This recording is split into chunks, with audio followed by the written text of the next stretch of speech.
Hey, true believers. Chris Mack coming at you today with The Nice House on the Lake, Issue 1. Sadly, this is a second print, but you get what you can get your hands on, right? With this book, though, I had no idea which way this thing was going to go. I knew it was supposed to be kind of horror-based, but, kind of looking at the cover and then all the bodies, I was either, and these were my initial speculations, I was either hoping for a Friday the 13th style or Texas Chainsaw, or something like Clue. Not super zany like Clue, even though that movie is freaking awesome, but kind of like a whodunit. Those were the kind of things I was looking for. However, that's not what happened. Still, good story. And here, so you open up, and you see this girl standing behind these pillar-looking things, and she goes, "It was the end of a late night in Brooklyn. One of a dozen identical early summer bar nights, the ones that all blend together because the cast of characters keep changing. She got used to introducing herself and pretending like they weren't flirting with me unless I wanted them to flirt with me. And then she says, I don't remember the first time I saw him. He was always at the end of the table laughing politely, but mostly listening, unless spoken to." And I do like the way here as she's going along kind of talking about how all this happened. She goes, after she met this character, she goes, and then he asked me a question. So we kind of go from this post-apocalyptic, like Mad Max looking thing. Now here the lighting, I don't know, it's supposed to be kind of bar-esque, but it's just, I don't know, I think I've seen too many comics with this color scheme before, and the one that particularly stands out to me was Sex Criminals by Matt Fraction and Chip Zdarsky. I was waiting for some really bad cringe dialogue, and there is some, because it's supposed to take place in New York and kind of has that yuppie dialogue. But instead here, what really grabs me is when she says, and he asked me the question. I like the foreshadowing of this guy in the shadows, and she goes, how do you think the world will end? What? I'm sorry, is that too weird to ask? Yeah, pretty fucking weird. Or it's definitely fucking weird. Okay, we can talk about something else. No, fuck, you got me thinking. So the dialogue at least feels natural, but it just kind of has that sort of I don't know, derpiness to it that kind of drives me nuts. But here, I like how, okay, you're thinking, oh boy, this can be flirty, this can be romantic, blah, blah, blah, and like the bad, cringy, romantic novel kind of way. I like that she starts to, she says, well, what type of apocalypse are we talking about here? Are we talking about something on the line of Robert Frost, Ice and Fire? And she goes, he says you can be big or as small as you want. How gentlemanly, let me pick my own apocalypse. So here, this is what I like, and what kind of solidified me instead of closing the book going, oh God. She goes, okay, look at this bar in this city. This way of people dressing and the way we talk and our dumb jobs and our dumb lives. I think this will end. It'll end slowly. It'll crack apart. Systems will break down because they always do. America won't last forever because nothing ever will. And we'll think that's the end of the world, while it's happening, but that's when we'll call it. But then thousands of years later, there'll still be people. They'll just be, different. And here, check out this juxtaposition. So we go from that really bad bar lighting, man buns, people just drinking. Oh my God, look at this IPA, blah, blah, blah, blah. And then we get, and this guy's name is Walter, by the way. I gotta say that before I forget. And this chick's name is Ryan. Look at the ways how she's talking about how the world's gonna end.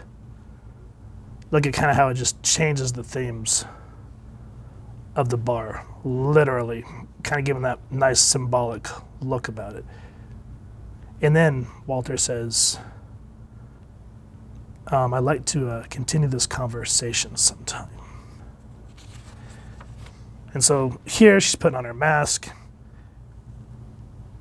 And just look at how the mood changes, how we just get this really torn down, ruin-esque looking area.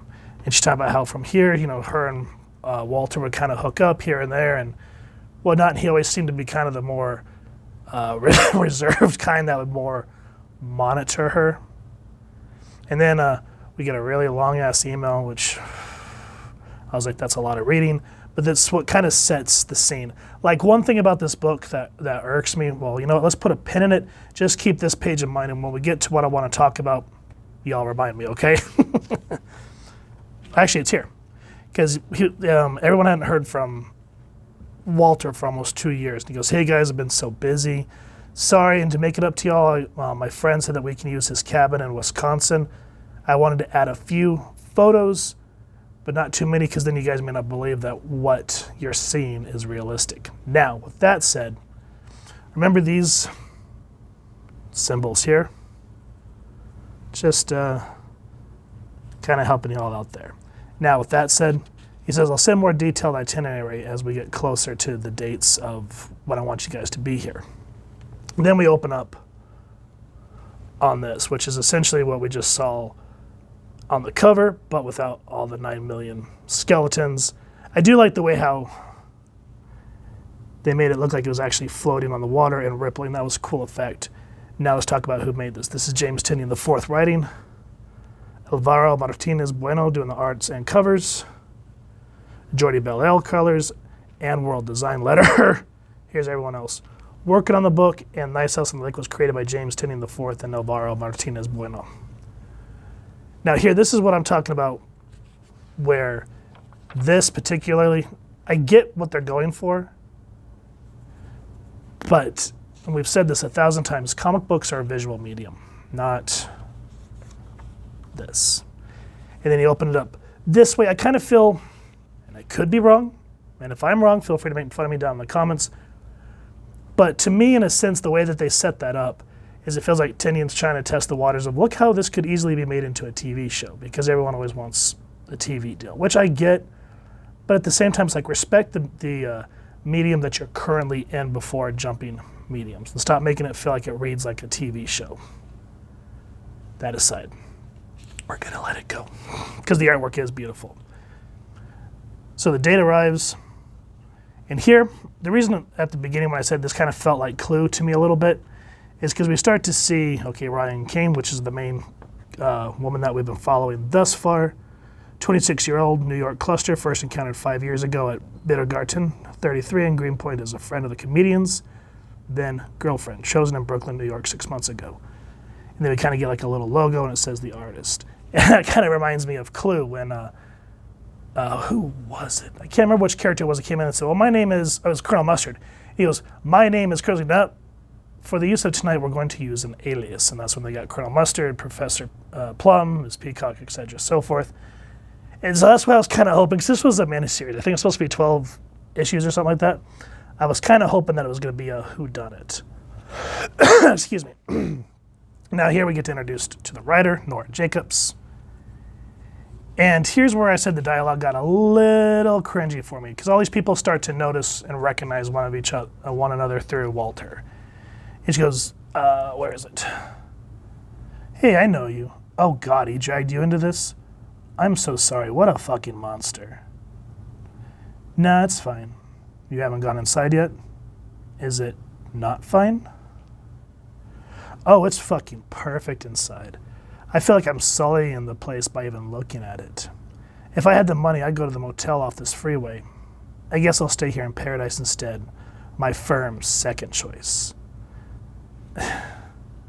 I get it, writer's always kind of brooding, but at the same time, the dialogue right there is just a little too cringy and it's just a little too nihilistic for my liking.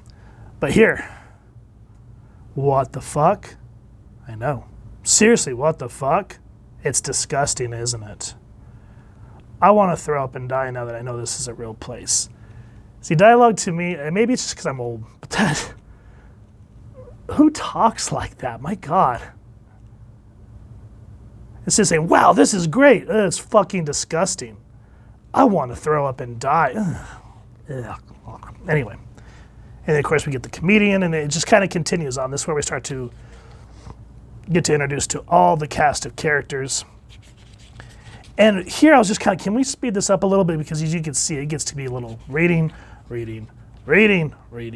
email, and then they reintroduce Walter.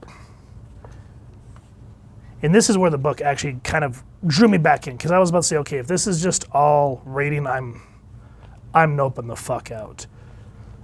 But what happens, and one thing I should preface, I forgot to point out here, is nobody has cell service except apparently for Ryan. So she's sitting off to the back and she goes, what the, holy shit, no. And then this is where, get past the reading. But yeah, there's an emergency broadcast system. Talking about attacks on the United States. Further attacks may be incoming. Seek shelter immediately. And then this is where we learn that Walter is not everything that he is, what do you call it, is acted to be. He goes, I'm sorry, everyone. You can't leave the lake house. And so we just did the artwork here, the way that the mood of the book just changes. He goes, I hope you find it in yourselves to enjoy yourself. I love you all.